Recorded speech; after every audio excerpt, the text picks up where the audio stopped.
There's no feeling more intense than starting over. If you deleted your homework the day before it was due, as I have, or if you left your wallet at home and you have to go back after spending an hour in the commute. If you won some money at the casino and then put all your winnings on red but it came up black. If you got your best shirt dry cleaned before a wedding and then immediately dropped food on it. If you won an argument with a friend and then later discovered that they just returned to their original view. Starting over is harder than starting up. If you're not ready for that, like if you've already had a bad day, then what you're about to go through might be too much. Feel free to go away and come back. I'll be here. Alright, thanks for coming with me on this trip. I'll understand if you have to take a break at any point. Just find a safe place to stop and quit the game. Don't worry, I'll save your progress, always, even your mistakes.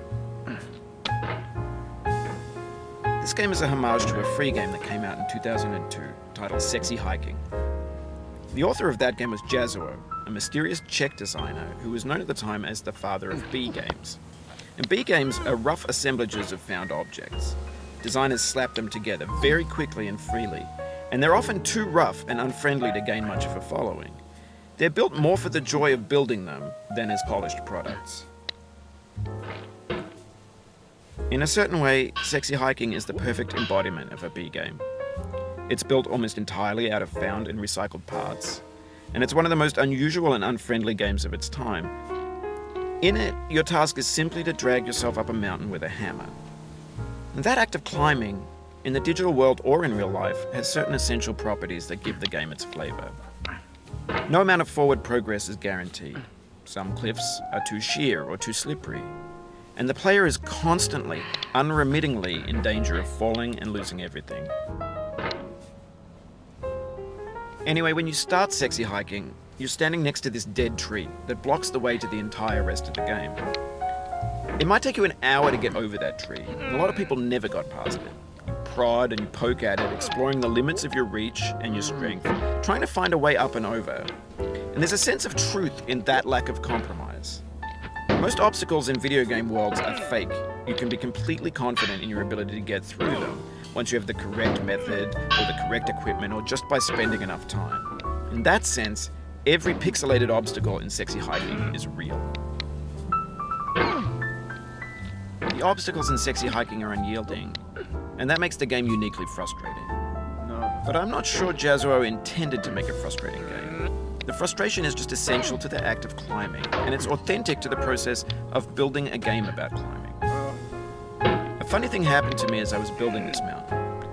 I'd have an idea for a new obstacle, and I'd build it, test it, and it would usually turn out to be unreasonably hard. But I couldn't bring myself to make it easier. It already felt like my inability to get past the new obstacle was my fault, as a player rather than as a builder. Imaginary mountains build themselves from our efforts to climb them, and it's our repeated attempts to reach the summit that turns those mountains into something real. When you're building a video game world, you're building with ideas, and that can be like working with quickset cement. You mold your ideas into a certain shape that can be played with, and in the process of playing with them, they begin to harden and set until they're immutable, like rock. And at that point, you can't change the world. Not without breaking it into pieces and starting fresh with new ideas. For years now, people have been predicting that games would soon be made out of prefabricated objects, bought in a store and assembled into a world. And for the most part, that hasn't happened, because the objects in the stores are trash. I don't mean they look bad or that they're badly made, although a lot of them are. I mean they're trash in the way that food becomes trash as soon as you put it in the sink. Things are made to be consumed and used in a certain context, and once the moment is gone, they transform into garbage. In the context of technology, those moments pass by in seconds. Over time, we've poured more and more refuse into this vast digital landfill that we call the internet. It now vastly outnumbers and outweighs the things that are fresh and untainted and unused. When everything around us is cultural trash, trash becomes the new medium.